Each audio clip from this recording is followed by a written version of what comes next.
Hey, what's up, everyone? This is Nate. I'm coming at you as the host for Green Dreamers. And if you can't already tell, I'm a little sick while I'm making this video, but I just really wanted to put this out because I'm so excited to announce that Green Dreamers is making a comeback for 2019. We're going to start putting out some more content for this channel. And I think the community is always hungry for some original content. Returning veterans and new players will definitely both get a kick out of this channel. I'll be streaming games, I'll be talking about important concepts, and throwing some history at you. And you might just learn a thing or two. So we'll just jump right into this video with kind of an introduction to myself and where Green Dreamers started. My name is Nate Tarantelli. I've been with the Game of Thrones community for about 5 years now. I really got into it in first edition with some friends of mine, and then in second edition, we were actually play testers for the game, and that was really cool. I don't know if any of you listening or watching have ever play tested for the game, but it's kind of annoying how many updates they have. At least for the core set, that was the case. There was like an update to the cards at least twice a week, and it was really hard to like print and keep up with the cards because you had to like print them out and play them with your friends to really, play test.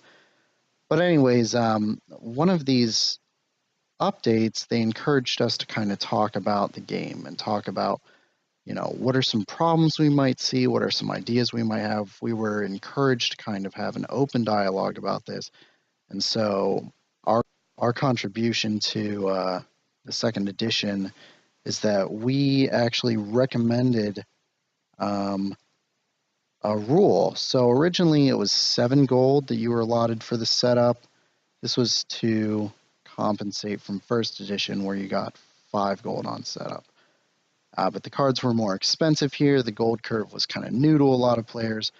So we were told originally to just do 7 gold setups. Well, my friends and I decided to after a lot of play testing, we noticed that the setups were a little clunky, and we made this recommendation in the group, basically saying that we wanted to try the setups with 8 gold. This was kind of an original idea that we had, and after just playing with this idea of spending 8 gold instead of 7, we found the setup for the core set decks were pretty smooth. They were a lot less clunky. You could kind of set up a few characters in a few locations. And we posted this in the discussion board, and then we got an email in the next update from Nate French, the lead designer for the core set, and he was talking about, hey, I want people to try this 8 gold setup idea. It sounds interesting, and as all of you now know, the 8 gold is what we use in setup, so kind of an odd flex, but that's our contribution to the Game of Thrones second edition card game. We've been doing Green Dreamers. Green Dreamers started with this concept of what can we do differently for our videos? We wanted to stream games, or we wanted to record games with commentary, but we thought, other people are doing that, so what can we do to stand out more?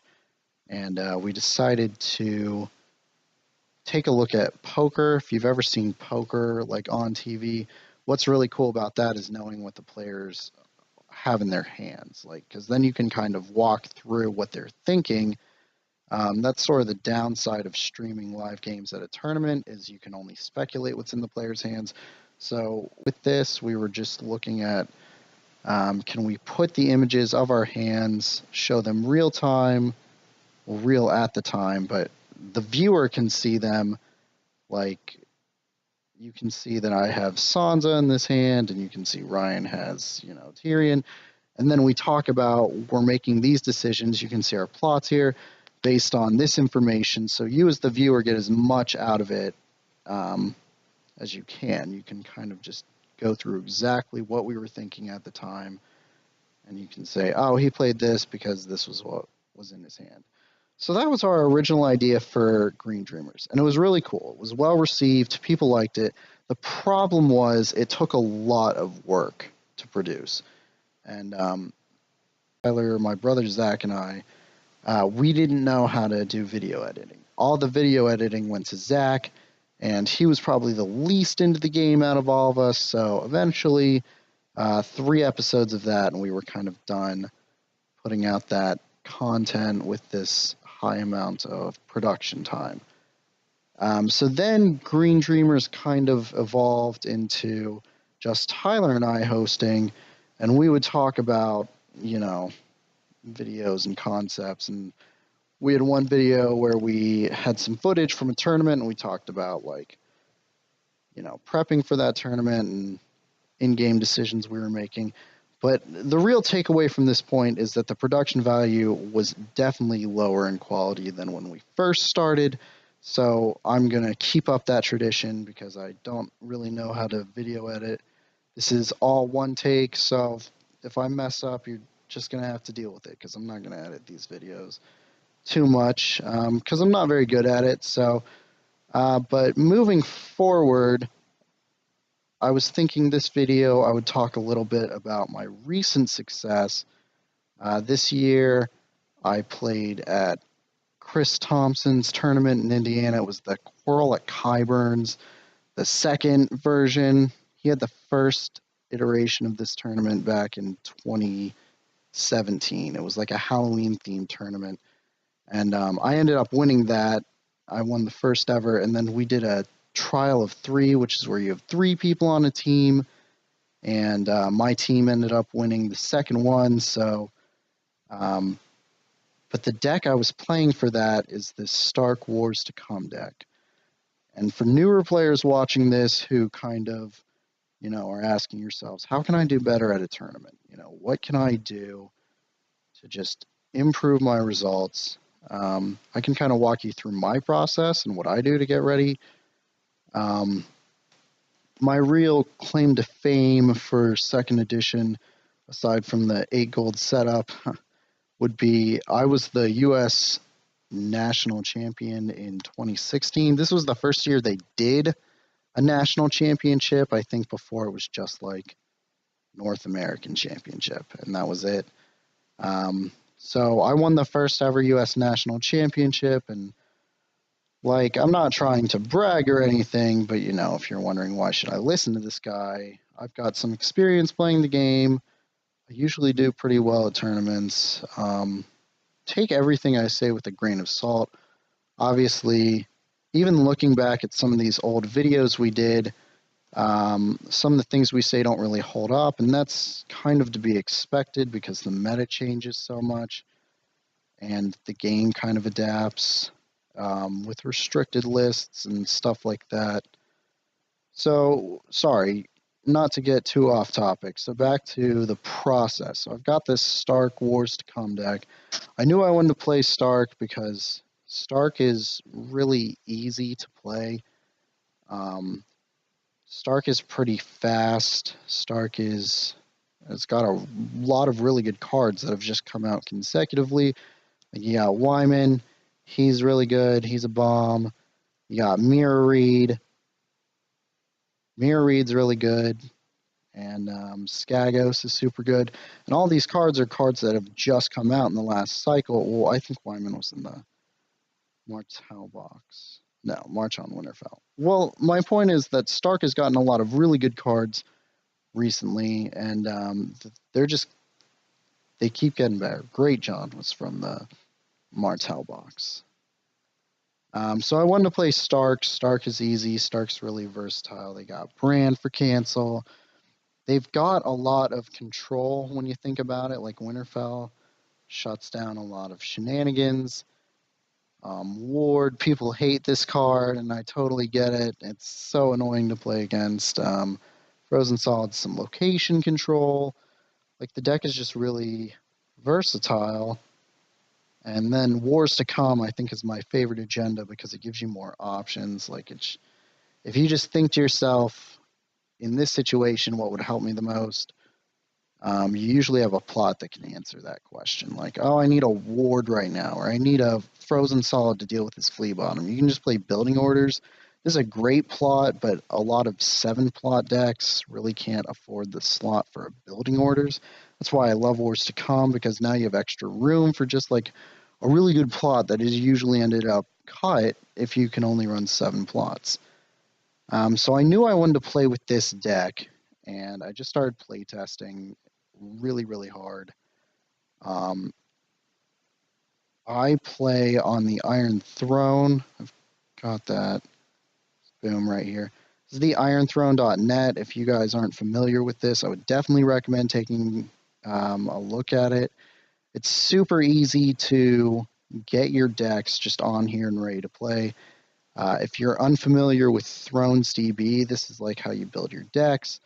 This is also super easy. You just go into My Decks. Well, you make an account first. You go into My Decks, you just make a new deck, you pick your faction agenda. Super easy. This is what most people use, I think. But anyways, after you make your deck, you just go over here to Actions, go to Text File, and then you can download your deck as a text file. Come over here to Iron Throne, go up here to Decks, and you just, once this loads, just go to New Deck, and you would copy and paste that text file right here. So that's how you get a deck on here.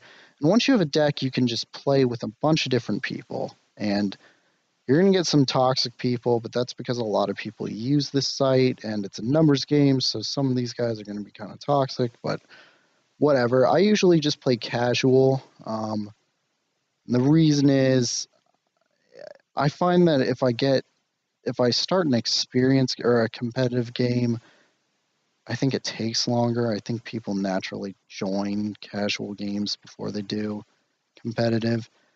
And all the games you play on here, they're going to vary in how serious your opponent is. But I think it's good practice for a tournament where you're going to be playing a lot of games in a row. And you might not be paired against the most competitive person, or you can be paired against a very competitive person. And this is just a good diverse group to kind of get reps in with your deck. And then you can keep track of your reps like using an Excel spreadsheet. This is what I've done. I have created an Excel spreadsheet to kind of track like how this Stark deck is doing. You can see win, lose. And then these are different houses. So you can see like Barra, for example, this deck did not lose since I started keeping track to a Barra deck. Or you can come over here, you're like, okay, I've got some losses against Greyjoy. What happened there? Okay, I think I didn't block, what does it say? Oh, we do not sow on a marriage pact. So remember that we do not sow is a card. This is just a tool that I use to kind of help me keep track. If I lost against a deck, I can see, like, why did I lose? If I can see, I've lost more, I think, to Greyjoy than to other factions. Well, what does Greyjoy have that I really am struggling against? And so this is just a simple little tool that I use to help me keep track. So I knew I wanted to play this Stark deck. I had a way to track the wins and losses. And then I was just getting my reps in on Thrones DB. And that's probably going to be it for this video. Just a quick introduction and announcement that Green Dreamers is coming back. I'm going to be putting out more content here shortly, so please stay tuned. Throw out some suggestions. My idea is I'm going to play on the Iron Throne, record some games, do some commentary. If you guys would like to see a deck, an agenda, or if you have a deck list you want me to look at, shoot it over. I'll take a look at it. I might even play it and record the video. I'm thinking about doing streams in the future, but just stay tuned. We're going to be putting out some fun content. I'm sure you'll get a kick out of it. Thank you so much for tuning in, and we will see you next time. All right, over here at Green Dreamers. Out.